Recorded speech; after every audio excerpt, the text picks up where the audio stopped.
மகிழ்ச்சி என்பது அது ஒரு நல்ல மருந்து. ஹல்லேலூயா. நீங்க மகிழ்ந்து பாடி பாருங்க. நீங்க சோர்வா இருந்தீங்கன்னா வியாதி உங்களுக்கு வந்துடும். ஆனா மகிழ்ச்சியோடு இருந்தீங்கன்னு சொன்னா உங்களுக்குள்ள ஆண்டவர் வந்துட்டு ஆக்சுவலி வந்துட்டு ஆரோக்கியத்தை கொண்டு வந்துடுவார். ஆமென்.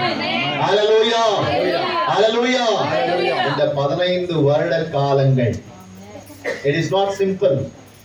நீங்க பார்த்திருக்கலாம் எவ்வளவு பேர் ஐ திங்க் ஆக்சுவலி பாஸ்டமா நீங்க வந்து எல்லாம் முடிய ஆரம்பிச்ச நாட்கள்ல பாஸ்டவங்க எல்லாம் ஆரம்பிச்ச நாட்கள்ல இருந்தவங்க கூட இருக்காங்களா இன்னைக்கு? அந்த நாள் உங்களோட இருந்தவங்க இப்ப இருக்கிறாங்களா? இல்ல. ஹல்லேலூயா. The first day who traveled journey with them, they are not now. ஹல்லேலூயா. ஹல்லேலூயா. அதற்கு தான் ஆண்டவராகிய இயேசு கிறிஸ்து ஒரு வார்த்தை சொன்னார், நான் உலக பரியந்தமும் நான் உங்களோடு கூட இருப்பேன். ಹಲ್ಲೆಲೂಯಾ.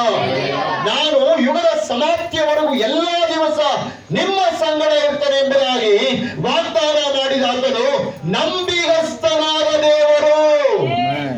ಆಮೆನ್. ಹಲ್ಲೆಲೂಯಾ.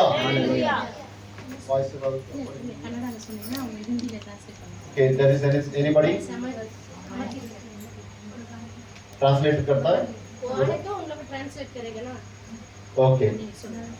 ஹalleluya. ஹalleluya. ஆண்டவருடைய பரிசுத்த நாமத்திற்கு மகிமை. ಕರ್ತನ ಪರಿಶುದ್ಧ ನಾಮಕ್ಕೆ ಸ್ತೋತ್ರವಾಗಲಿ. ನಾವೀಗ ನೋಡಿದ್ವಿ ನಾವು ಏನೋ ಯುಗದ ಸಮಾಪ್ತಿಯವರೆಗೆ ಎಲ್ಲಾ ದಿವಸ ನಮ್ಮ ಸಂಗಡ ಇರುವ ಆತನು. ಜೋರಾಗೆಲ್ರು ಏನು ನಮ್ಮ ಜೊತೆಯಲ್ಲೇ ಇರುವ ಆತನು. ಹಲ್ಲೆಲೂಯಾ. ಪಾಸ್ಟರ್ ಅವರು ಈಗಾಗಲೇ ಹೇಳಿದ್ರು, ಆರಂಭದಲ್ಲಿ ನಮ್ಮ ಜೊತೆಲಿ ಇದ್ದಂತವ್ರು ಯಾರು ಇವಾಗ ನಮ್ಮ ಜೊತೆಲಿ ಇಲ್ಲ.